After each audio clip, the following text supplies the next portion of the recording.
I want you to imagine something with me. Picture yourself standing at the edge of a beautiful garden. In your hands, you're clutching wilted flowers so tightly that your knuckles have turned white. These flowers, they're dead, they're dried, they've lost their color and fragrance, yet something inside you refuses to let them go. Because letting go would mean accepting that what once was beautiful is now gone. That's what we do in our relationships, isn't it? We hold on so tightly to what once was that we forget to open our hands to what could be. I noticed pain in the middle. There was a time in my life when I thought love meant grip strength. The tighter I held on, the more I proved I cared. The more I controlled, the more I showed commitment. But what I was really doing was slowly suffocating every relationship I touched, like those wilted flowers crushed in desperate hands. You see, we've all been taught that love is about holding on. From childhood fairy tales to romantic movies, we're fed this idea that true love means never letting go. But what if I told you that the greatest act of love, both for yourself and others, SCII, is sometimes found in the gentle uncurling of your fingers? The pain of holding on, it's a peculiar kind of suffering, isn't it? It's like carrying around a heavy backpack filled with stones. Each stone represents something we refuse to release: past hurts, failed relationships, broken promises, unmet expectations. We tell ourselves we're keeping these stones for good reasons. I need to remember the lesson, we say. I can't let them hurt me again. We convince ourselves if I just hold on a little longer, things might change. But here's the truth that nobody tells you. Every moment you spend clutching these stones is a moment you're not open to receiving new gifts. Every ounce of energy you spend holding on to what was his energy, you can't invest in what could be. Think about your own life for a moment. How many relationships are you trying to forcefully hold together? How many past hurts are you carrying around like battle armor? How many what-ifs and if-onlys are taking up space in your heart? The most profound truth I've learned about love is this: real love doesn't require a death grip. Real love thrives in open palms. When we clutch at love, we're actually operating from fear. Fear of loss, fear of change, fear of inadequacy. And fear, my friends, is the opposite of love. But before we can talk about letting go, we need to understand why we hold on so tightly in the first place. It's not just habit or stubbornness. It's often because we've lost touch with the most fundamental relationship in our lives. You see, self-love isn't just some new age concept or luxury for the enlightened few. Self-love is the foundation upon which all other love must be built. It's the soil in which healthy relationships grow. Without it, we're trying to grow roses in desert sand. When we don't love ourselves, we become emotional hungry ghosts, desperately seeking in others what we cannot give ourselves. We accept less than we deserve because we don't believe we deserve more. We stay in situations that drain our spirit because we don't trust that we're strong enough to walk away. We hold on to toxic relationships because we fear the emptiness more than we value our peace. Let me share something powerful with you. Your capacity to love others will never exceed your capacity to love yourself. It's like trying to pour from an empty cup. You can turn that cup upside down and shake it all you want, but if it's empty, nothing's coming out. This is where the journey of letting go begins, not with the other person, not with the situation, but with yourself. It begins with the revolutionary act of turning the love you've been desperately trying to give to others back toward yourself. Think of it this way. When you're in an airplane, what does the flight attendant tell you about oxygen masks? Put your own on first before helping others. This isn't selfish. It's essential. You can't help anyone if you've passed out from lack of oxygen. Similarly, you can't truly love anyone if you're running on emotional empty. The journey to lasting love requires us to first learn the art of loving ourselves. This means setting boundaries that honor our worth. It means choosing our own well-being over the comfort of others. It means learning to say no to what depletes us and yes to what fills us up. We think self-love means being perfect. We believe we need to fix all our flaws, achieve all our goals, and become some idealized version of ourselves before we're worthy of love. This is perhaps the most damaging myth we need to let go of. Self-love isn't about perfection. That's about acceptance. It's about looking at yourself with the same compassion you'd offer a dear friend.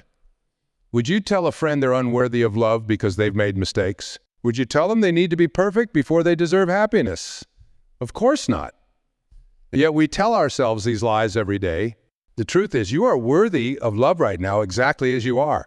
Not when you lose 20 pounds. Not when you get that promotion. Not when you've healed all your wounds. Right now, in this moment, with all your imperfections and unresolved issues, you are worthy of love. This revelation, this deep understanding of your inherent worthiness, is what gives you the strength to begin letting go. Because when you truly love yourself, you stop accepting relationships that require you to be less than who you are. You stop holding on to situations that dim your light. You begin to understand that letting go isn't about giving up. It's about growing up. Remember those wilted flowers I mentioned earlier? Imagine finally opening your hands and letting them fall to the ground. Yes, it might feel like loss at first, but now look at your hands. They're empty, yes, but they're also open to new possibilities, open to fresh flowers, open to real, lasting love that doesn't require you to crush yourself to keep it. As we continue this journey together, I want you to hold on to this truth. The key to lasting love isn't in your ability to hold on. It's in your courage to let go. Let go of who you think you should be. Let go of relationships that require you to be smaller. Let go of the belief that love must be earned through suffering. In the space that letting go creates, something magical happens. When we release what no longer serves us, we make room for what truly belongs in our lives. This is where the real transformation begins. Now, I want to talk about something that might feel counterintuitive at first. Many of us believe that letting go means giving up, that it's an admission of failure or a sign of weakness. But I'm here to tell you that letting go is actually one of the most powerful acts of strength you can demonstrate. Think about a river for a moment. A river doesn't hold on to its water. It flows, constantly releasing and receiving. That flow, that continuous letting go, is precisely what gives it its power. When water stops flowing, it becomes stagnant. The same is true for love and relationships. Letting go doesn't always mean ending relationships. Sometimes it means releasing our iron grip on how we think things should be. It means surrendering our need to control every outcome. It means releasing our attachment to a particular version of love that we've been clutching onto so desperately. You see, most of our relationship suffering comes not from the relationships themselves, but from our resistance to accepting them as they are. We fight reality. We resist what is. We exhaust ourselves trying to force situations into the shape of our expectations. That's how much of your emotional energy is spent wishing people were different than they are. How much time do you spend trying to change others? How often do you find yourself saying, if only they would? This resistance, this constant pushing against reality, is like swimming upstream. No matter how strong you are, eventually you'll exhaust yourself.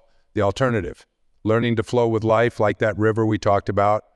But here's where it gets interesting. When you truly start letting go of control, of expectations, of the need to make everything perfect, something miraculous happens. The very things you were trying so hard to force often begin flowing to you now. It's like that old something. Set it free. I've seen it countless times. When people release their death grip on relationships, those relationships often transform. Why? Because freedom and space are as essential to love as water is to those flowers we talked about earlier. Love needs room to breathe, to grow, to evolve. Let me share a profound truth with you.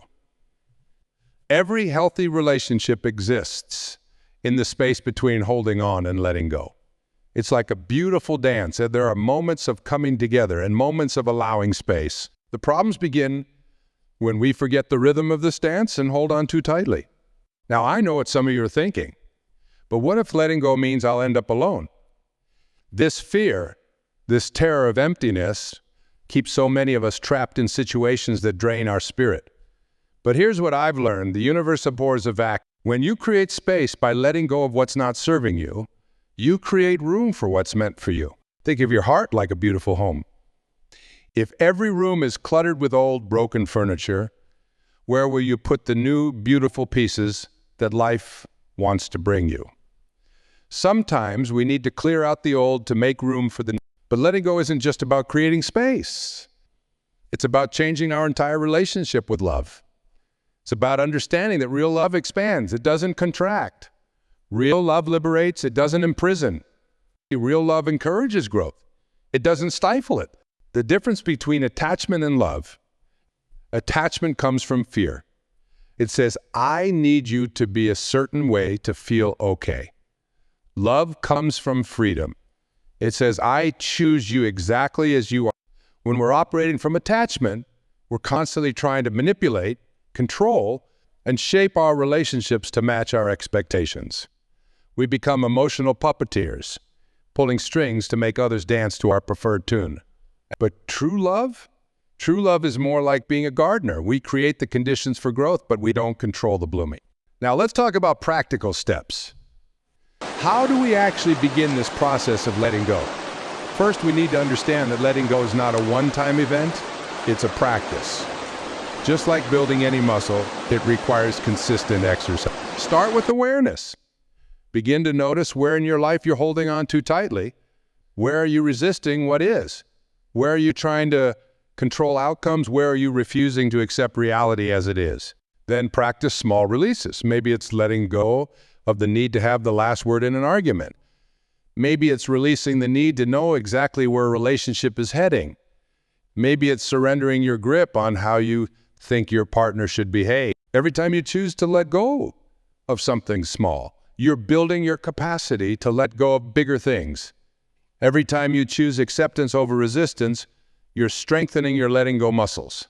One powerful practice is what I call the open palm meditation. Hold your hand out, palm up. Place all your relationships, all your expectations, all your needs for control symbolically in that palm. Now imagine gently opening your fingers, allowing everything to rest there without gripping. Nothing is pushing away, nothing is clutching tight. Everything is simply, this is the essence of healthy love, holding with an open palm. When we hold relationships this way, we create space for magic to happen. We allow people to be who they are instead of who we need them to be. We give love room to evolve naturally instead of forcing it into our predetermined molds. The more we practice letting go, the more we discover that what we were so afraid of losing often transforms into something far more beautiful than what we were desperately trying to hold on to. It's like watching a butterfly emerge. If we try to help it out of its cocoon, we actually prevent it from developing the strength it needs to fly. Sometimes the most loving thing we can do is step back and allow the natural unfolding. This journey of letting go brings us to a crucial crossroads, the intersection of fear and faith. Every time we choose to let go, we're making a profound decision to trust in something bigger than our own controlling grip. We're choosing to believe that life knows better than our limited plans. Think about the seasons for a moment. Nature never holds on. Every autumn, trees let go of their leaves without resistance. They don't clutch at them, trying to maintain the appearance of summer. They don't fight the changing seasons. And in this letting go, they create the very conditions necessary for new growth in spring. Your emotional life follows these same natural cycles. There are seasons for holding close and seasons for letting go. There are times for passionate blooming and times for quiet release. The problems arise when we resist these natural cycles, when we try to force summer in the middle of winter or cling to autumn when spring is calling. Let's talk about something that many of us struggle with, the fear of empty space. We've been conditioned to believe that emptiness is something to be avoided at all costs. We rush to fill every silence, every alone moment, every gap in our relationships. But consider this, music is only beautiful because of the spaces between the notes. Art is only meaningful because of the empty space around it. Your life, your capacity for love is the same way. When we let go of what's no longer serving us, we often experience a period of emptiness. This emptiness can feel terrifying. It's like standing in a cleared room where all the furniture has been removed. It can feel stark, uncomfortable, even a little echoing. But this emptiness is not your enemy. This emptiness is pregnant with possibility. In this space, this sacred emptiness, you have the opportunity to rediscover yourself, to hear your own heart beating, to remember who you are when you're not defined by your relationships or attachments. This is where real transformation begins. Think about it this way. If your hands are full of small pebbles, you'll never be able to receive diamonds. If your heart is cluttered with half-hearted connections, you'll never have space for deep, soulful love. If your mind is crowded with old patterns and beliefs, you'll never see the new possibilities right in front of you. This brings us to a fundamental truth about letting go. It's not just about releasing what no longer serves us. It's about creating space for what truly belongs in our lives. It's about making room for relationships that align with our highest good. It's about clearing the way for love that doesn't require us to shrink or compromise our truth. Now, I want to address something important: the guilt that often comes with letting go. Many of us have been taught that letting go is selfish, that we should stick it out no matter what, that loyalty means enduring unhappiness. But I want you to consider this. What if the most loyal thing you can do is be true to yourself? What if the most loving act is to release relationships that have completed their purpose in your life? You see, not every relationship is meant to last forever. Some people come into our lives for a season, some for a reason, and yes, some for a lifetime. The wisdom lies in discerning which is which and having the courage to honor each relationship's natural. This doesn't mean these relationships failed. A relationship that ends is not automatically a failure any more than a book is a failure, because it has a last page. Sometimes the most successful relationships are the ones we have the wisdom to release when their chapter is complete. Let's talk about forgiveness for a moment, because letting go and forgiveness are intimate dance partners. Many of us think forgiveness means condoning what happened or pretending it didn't hurt. But true forgiveness is something else. It's about releasing the energy of the past, so it stops poisoning your present. Imagine carrying a hot coal in your hand, waiting to throw it at someone who hurt you. Who's getting burned while you wait? You are. Forgiveness is simply putting down that hot coal. It's choosing your own peace over the right to punish. It's understanding that the past is only alive in your mind, and you have the power to release it. This brings us to another crucial aspect of letting go: releasing the need to understand everything. How many times have you held on to a situation, turning it over and over in your mind, trying to make sense of it? Why did they do that? What did I do wrong? If only I had done things differently. But here's the truth. Some things in life don't make sense. Some questions don't have answers. Some situations will never give you the closure you're seeking, and that's okay. Sometimes the most powerful thing you can do is release the need to understand and simply accept what is. Think of it like watching a movie. If you spend the whole time trying to figure out how they did the special effects, you'll miss the story.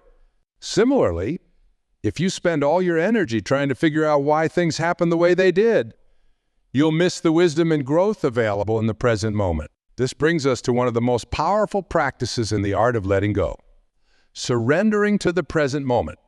Most of our pain comes from fighting what is, from wishing things were different, from struggling against reality. But what if, just for a moment, you could accept things exactly as they are? Try this with me right now. It's something you've been resisting in your relationships. Maybe it's a change you don't want to accept. Maybe it's a truth you don't want to face.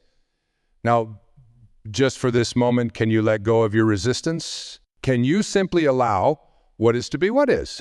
Feel the relief in that surrender. Feel the peace that comes with releasing the fight. This doesn't mean you approve of everything. It doesn't mean you can't take action to change things. It simply means you stop arguing with reality long enough to see clearly what needs to be done. The quality of your life is directly proportional to your capacity to accept what is. The depth of your relationships is directly related to your ability to let go of what they shouldn't be and love what they are. The power of your love is directly connected to your willingness to release control.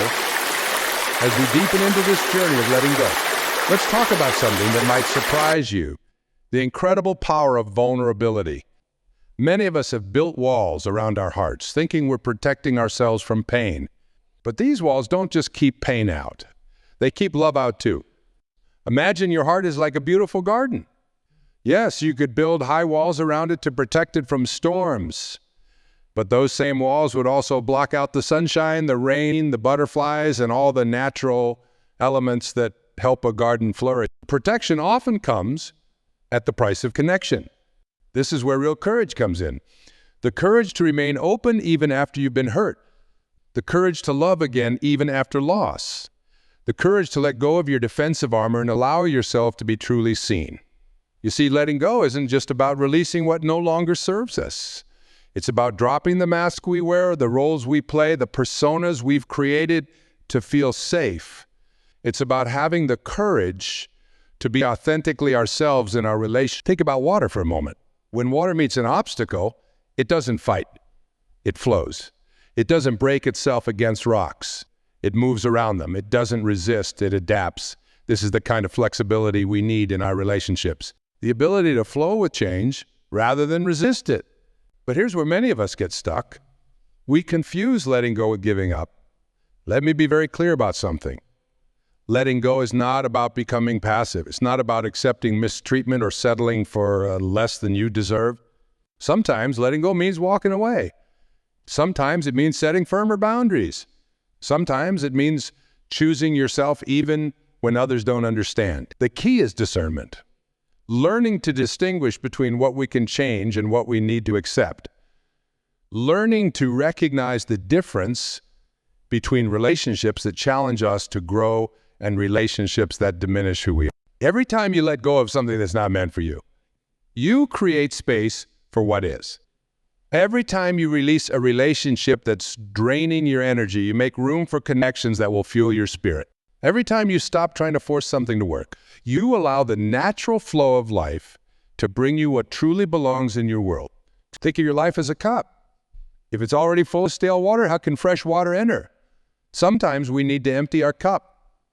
Let go of old patterns, release stagnant relationships, clear out limiting beliefs to make room for something new and fresh to flow in. This brings us to something crucial, the relationship between letting go and trust. Trust in yourself. Trust in the timing of your life. Trust that what's meant for you won't pass you by. Trust that letting go of what's not working creates space for what will. Many of us hold on to relationships out of fear. Fear of being alone, fear of starting over, fear of the unknown. But here's what I've learned. The unknown is not your enemy. The familiar that hurts you is far more dangerous than the unknown that might heal you. Every major breakthrough in your life has come after a period of release. Every new chapter has required closing an old one. Every transformation has demanded letting go of who you were to become who you're meant to be. This is where the magic happens, in the space between letting go and what comes next. This space might feel uncomfortable. It might feel uncertain. But this space is where your power lies. This is where you get to choose again, dream again, believe again. You are not your past relationships. You are not your past hurts. You are not your past mistakes. You are a constantly evolving being capable of new choices, new perspectives, new ways of loving. Let's talk about something practical, the art of conscious letting go. This isn't about dramatic gestures or sudden decisions. It's about small daily choices that gradually create big changes. Start with your thoughts. Notice when you're holding on to old stories about love, about relationships, about yourself, are these stories serving you? Are they making you more open or more closed, more loving or more fearful? Then move to your emotions. Practice feeling your feelings without getting stuck in them.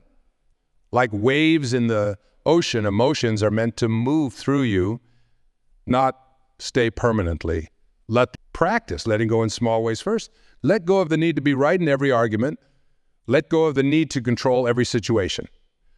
Let go of the need to know exactly what's going to happen next. As you practice this art of letting go, you'll notice something remarkable. Your relationships begin to transform. When you stop trying to control everything, people feel more comfortable being themselves around you. When you release your rigid expectations, love has room to surprise you. This is the paradox of letting go. The less you try to control love, the more it flows naturally into your life. The less you try to force relationships, the more authentic connections you attract. The less you try to protect yourself from pain, the more open you become to real joy. Think about the ocean again. The surface might be turbulent with waves, but deep below, there's perfect calm. This is what letting go creates in your life, a deep, unshakable peace that exists regardless of what's happening on the surface. As we come to this final part of our journey together, I want you to take a moment to feel the profound truth that's been awakening within you. Feel the possibility that's been growing with each word, with each realization, with each moment of... You see, we've been talking about letting go, but what we're really talking about is freedom. Freedom to be who you truly are. Freedom to love without fear. Freedom to create relationships that reflect your highest truth rather than your deepest fears. Think back to where we started. Those wilted flowers we were clutching so tightly. Now imagine something with me.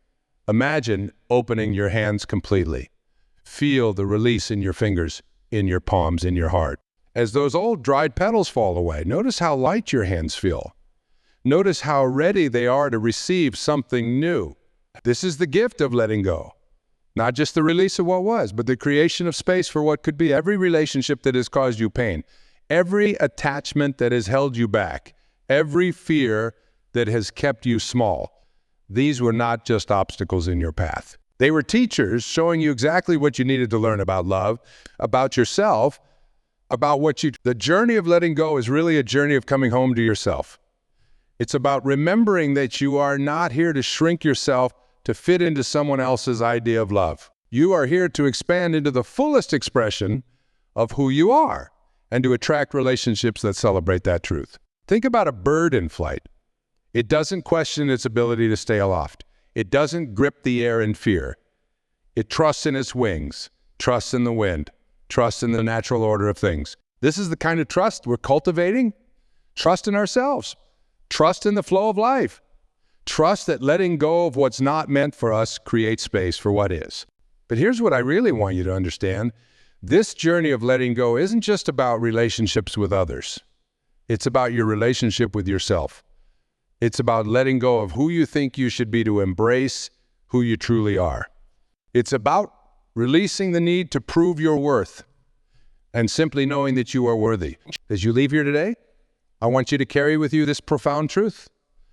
The greatest love story you'll ever experience is the one between you and your own heart.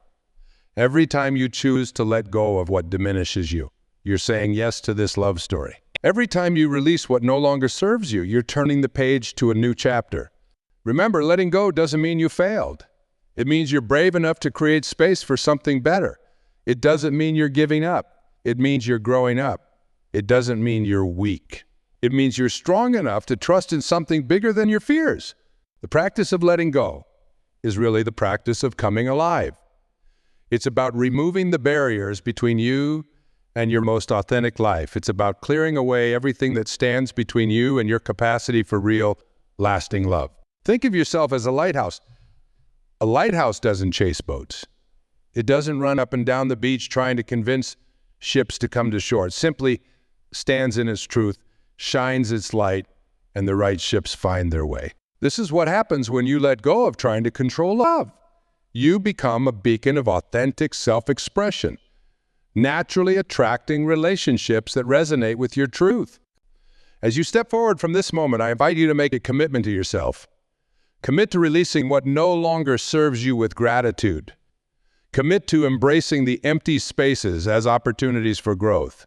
Commit to trusting that what's meant for you will find you when you create the space for it to enter. Every moment of letting go is a moment of potential transformation.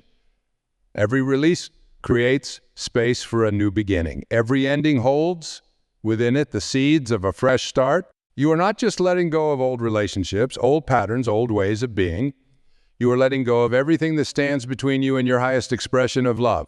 You are letting go of everything that keeps you from experiencing the depth of connection you deserve. The power to transform your relationships, all of them, lies in your willingness to let go of control, let go of expectations, let go of who you think you should be, let go of relationships that drain your spirit, let go of the need to know exactly how everything will work out. In this letting go, you will find your freedom. In this release, you will discover your power. In this surrender, you will uncover the love you've been seeking all along. So I leave you with this final thought. The greatest act of love you can offer to yourself and to others is the willingness to let go of anything that doesn't set your heart free. Trust in this process. Trust in your journey. Trust that letting go isn't the end. It's just the beginning. Your hands are open now. Your heart is ready. The future is waiting. And love, real, authentic, lasting love, is on its way to meet you in the space that letting go creates. You are not just learning to let go. You are learning to let love flow freely, fully, fearlessly. This is your moment. This is your transformation. This is your time to shine. Thank you.